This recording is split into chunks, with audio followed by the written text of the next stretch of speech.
Holy moly. Look, okay? Before you start having your one-sided opinion before finishing this video, let me just say, I'm not a romance guru. Romance is one of my least favorite genres, and I barely have shows in the genre that I would even say I really liked. You can love romance. This video, although, is coming from someone who unfortunately doesn't.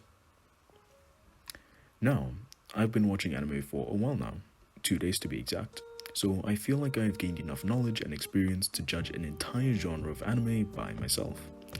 Firstly, when I say romance anime are getting boring, I'm primarily talking about the anime that focus on romance as its forefront. Kaguya-sama doesn't count, it focuses on its comedic aspects. Bakemonogatari doesn't count, it's a really weird show. And Bunny Girl Senpai doesn't count. It's also a really funny show. And the list goes on. Well, let's think about a bit of older anime. Toradora was a romance that I and many other people found enjoyable, apart from Tony the Tiger. Fruits Basket is a shoujo that many girls enjoyed, and the reboot is a really popular anime as a whole. And there's even Your Lie in April, which I still haven't recovered from. But nowadays, what are the most popular romance animes we can go off of? Instead of just handpicking some of the worst shows off my anime list, I've decided to talk about the shows that have their main heroine be a part of the 5 horsewomen of anime. If you haven't seen it, it's this image. So yeah, let's run through this quickly. Uzaki-chan is an absolutely mediocre show, and an even worse romance show.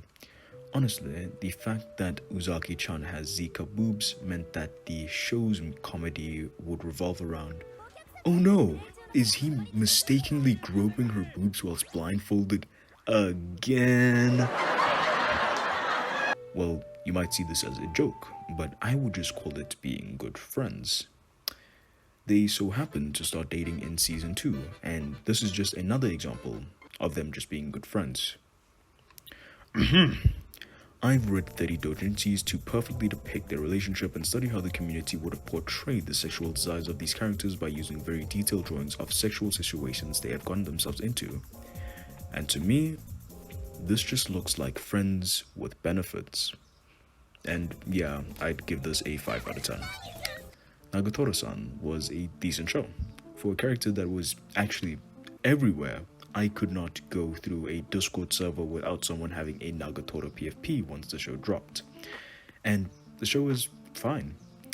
Nagatoro is fine. It's the most alright... Okay, just calm down. It's the most mid romance I've really seen.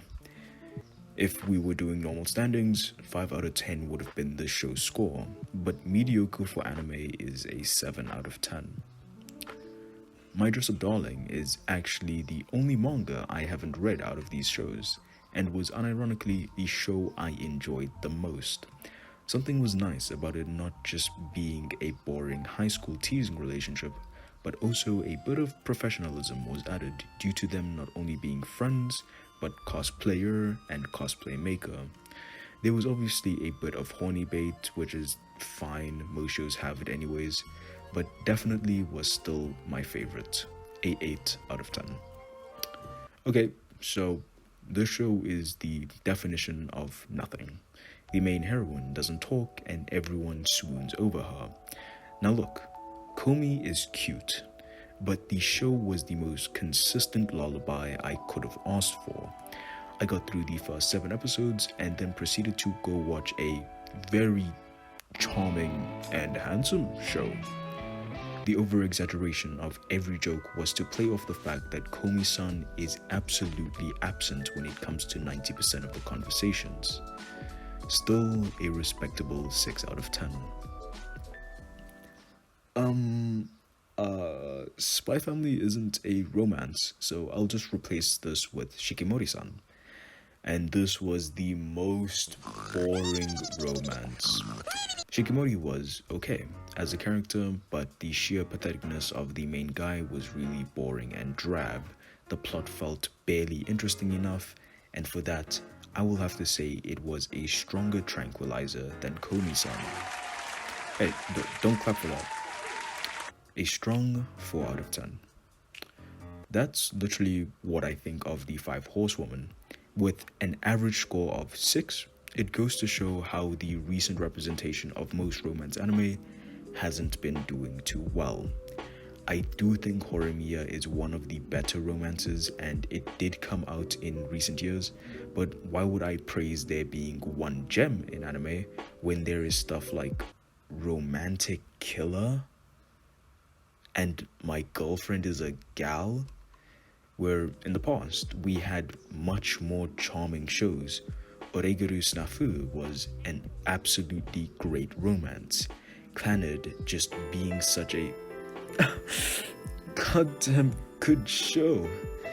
Fruits Basket being an absolutely masterclass shoujo, and Boku no Pico, Kiss Exes, Himagato, Orimo, Domestic Girlfriend, and especially Eromanga Sensei, all being peak romance. Wait. If you did enjoy this, please like and subscribe. Subscribe.